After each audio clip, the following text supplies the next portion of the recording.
ایک صاحب پوچھتے ہیں کہ ماہ ربیع الاول ہمیں کیسے گزارنا چاہیے اور نبی کریم صلی اللہ علیہ وسلم کے ہم پر حقوق کیا ہیں۔ یہاں ایک بات یاد رکھیں کہ حضور فخر دو عالم صلی اللہ علیہ وسلم سے محبت اور آپ پر ایمان لانا اور آپ کی تعظیم و تکریم ہمارے ایمان کا جز ہے۔ جس طرح پرندہ دو پروں کے بغیر اڑ نہیں سکتا، اسی طرح کوئی بھی انسان، کوئی بھی مسلمان اللہ کی توحید کے ساتھ ساتھ رحمت عالم صلی اللہ علیہ وسلم پر ایمان نہ لائے اور آپ کی اطاعت نہ کرے، وہ آدمی کبھی پرواز نہیں کر سکتا اور کبھی کمالات حاصل نہیں کر سکتا۔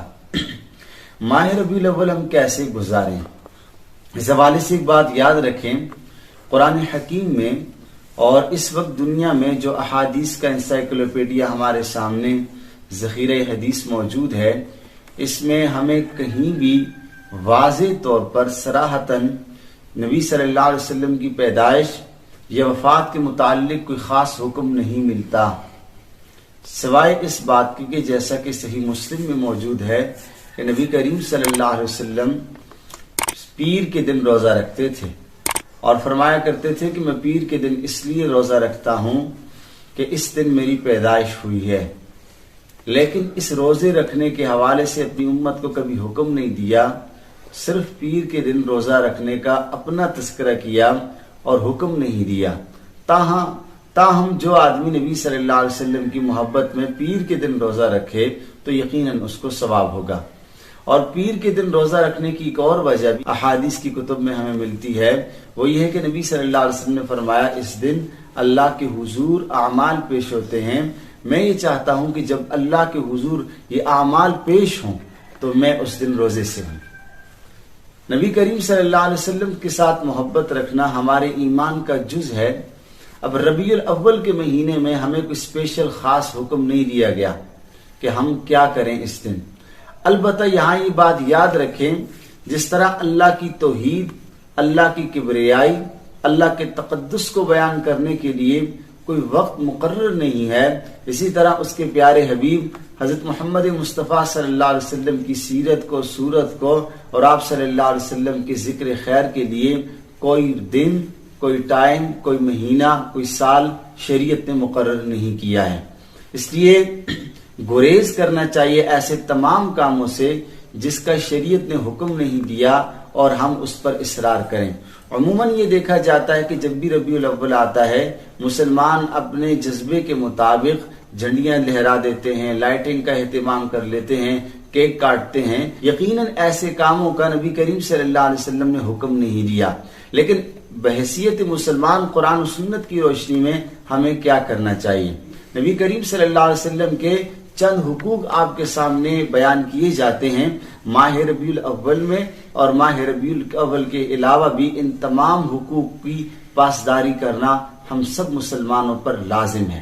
سب سے پہلی بات تو یہ ہے کہ آپ صلی اللہ علیہ وسلم پر ایمان لانا، یہ آپ صلی اللہ علیہ وسلم کے بنیادی حقوق میں سے ہے کہ آپ صلی اللہ علیہ وسلم پر ہم دل و جان سے ایمان لائیں۔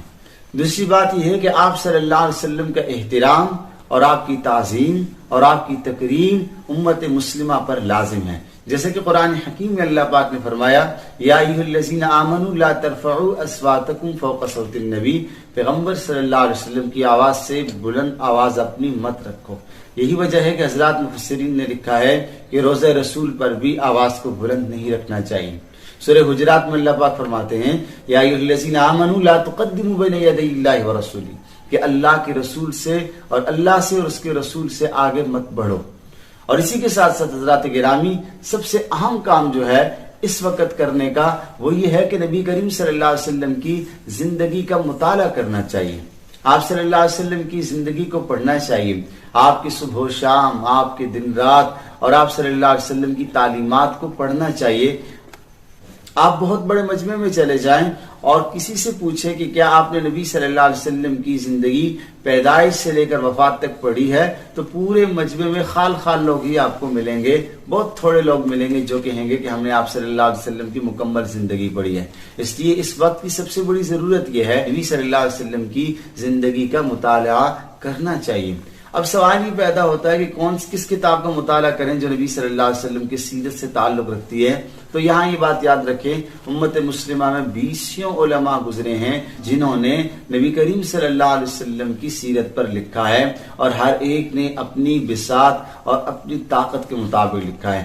چند کتابوں کا نام میں آپ کے سامنے پیش کرتا ہوں، ان میں سے جو بھی آپ کے لیے اویلیبل ہو نیٹ سے آپ ڈاؤن لوڈ کر سکتے ہیں اور بہتر یہ ہے کہ کسی عالم کی رہنمائی میں ان کتابوں کو پڑھنا چاہیے. سب سے پہلی کتاب جو انتہائی تفصیل کے ساتھ ہے اور اردو زبان اور عربی زبان میں شاید کہ اس سے تفصیلاً کوئی کتاب نبی صلی اللہ علیہ وسلم کی سیرت پر موجود ہو جو تمام اطراف اور پہلو پر مشتمل ہے.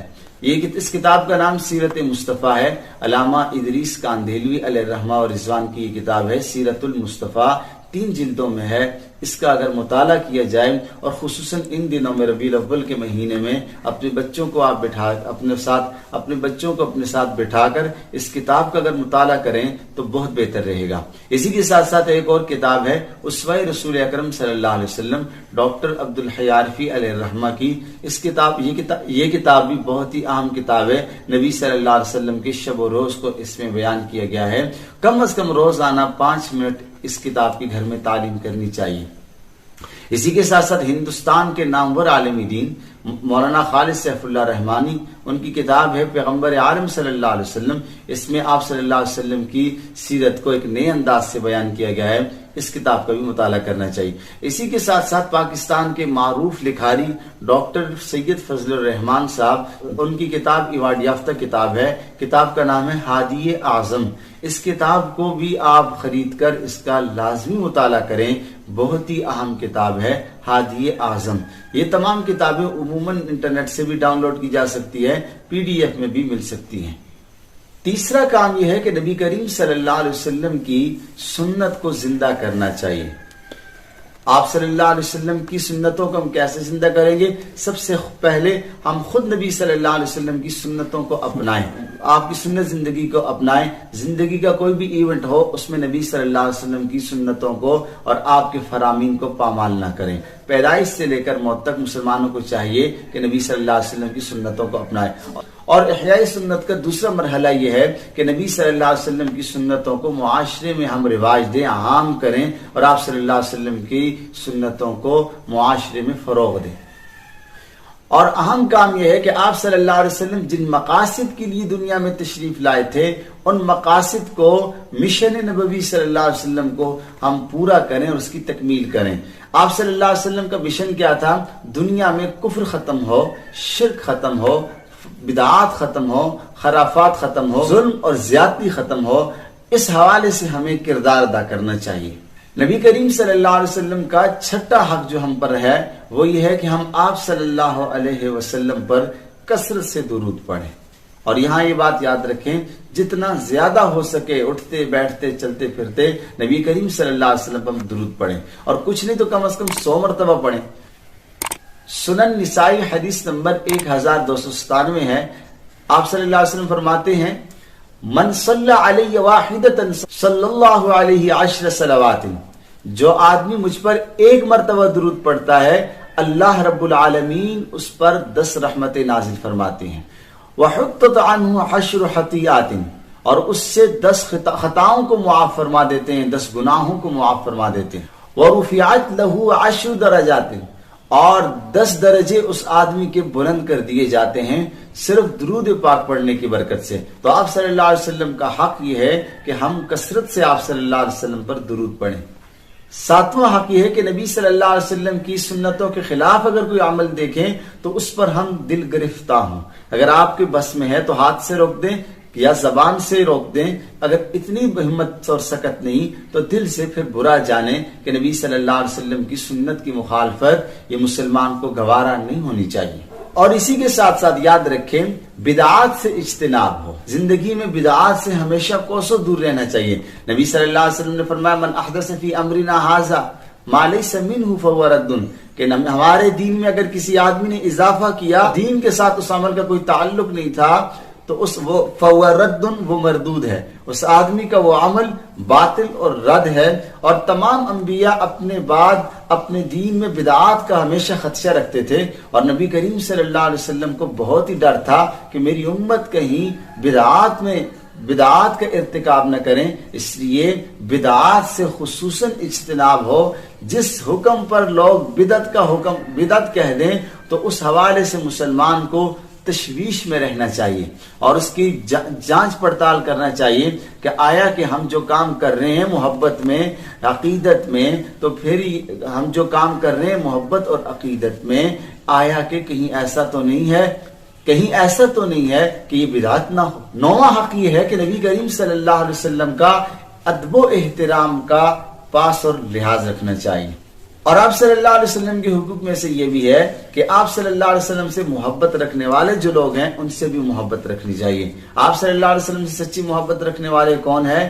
آپ کے اصحاب، آپ کی آل، اور اسی کے ساتھ ساتھ حضرات تابعین، محدثین، فقہا، مجتہدین۔ مسلمہ میں وہ تمام تر ہستیاں جنہوں نے دین کے لیے کارہائے نمایاں سر انجام دیے، اپنی جان، مال اور ہر اعتبار سے دین کو قوت بخشی اور آپ صلی اللہ علیہ وسلم سے محبت کا ثبوت دیا۔ نبی صلی اللہ علیہ وسلم کا دفاع کرنا چاہیے ہر دور میں، جہاں بھی نبی صلی اللہ علیہ وسلم کی توہین ہو کسی بھی درجے میں تو اس کا دفاع کرنا مسلمانوں پر لازم ہے، اور ختم نبوت پر کامل ایمان ہونا چاہیے۔ نبی صلی اللہ علیہ وسلم نے فرمایا ان الرسالۃ والنبوۃ قد انقطعت فلا رسول بعدی ولا نبی بعدی۔ یاد رہے کہ رسالت اور نبوت کا سلسلہ نبی صلی اللہ علیہ وسلم کے ساتھ ہی ختم ہو گیا۔ آپ صلی اللہ علیہ وسلم کے بعد کوئی پیغمبر نہیں آئے گا، نہ ہی کوئی نبی آئے گا، لہٰذا ہم سب کو چاہیے کہ ختم نبوت کے عقیدے کے لیے ہم کام کریں، اس پیغام کو لوگوں میں عام کریں۔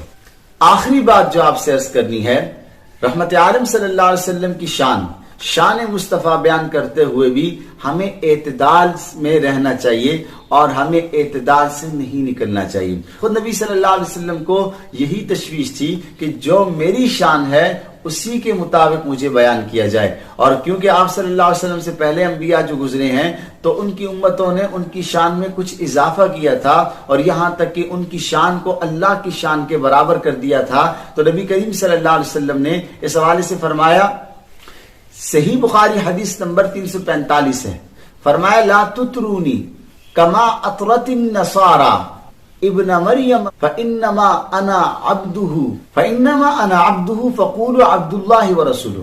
نبی کریم صلی اللہ علیہ وسلم نے فرمایا میری شان کو اس طرح مت بڑھاؤ جس طرح عیسائیوں نے عیسیٰ علیہ السلام کی شان کو بڑھایا، بلکہ میں اللہ کا بندہ اور اس کا رسول ہوں، میری جو شان رسالت ہے آپ اسی کو بیان کیجئے۔ اسلامی تعلیمات ہمیں یہ حکم دیتی ہے ہم اللہ اور اس کے رسولوں اور اس کے فرشتوں اور اس کے برگزیدہ بندوں کو وہی مقام دیں جو شریعت اسلامیہ نے ہمیں مقام بیان کرنے کا کہا ہے۔ اللہ سے دعا ہے اللہ تعالی ہم سب کو نبی کریم صلی اللہ علیہ وسلم کے حقوق کو جاننے کی، ماننے کی اور آگے پھیلانے کی توفیق عطا فرمائے۔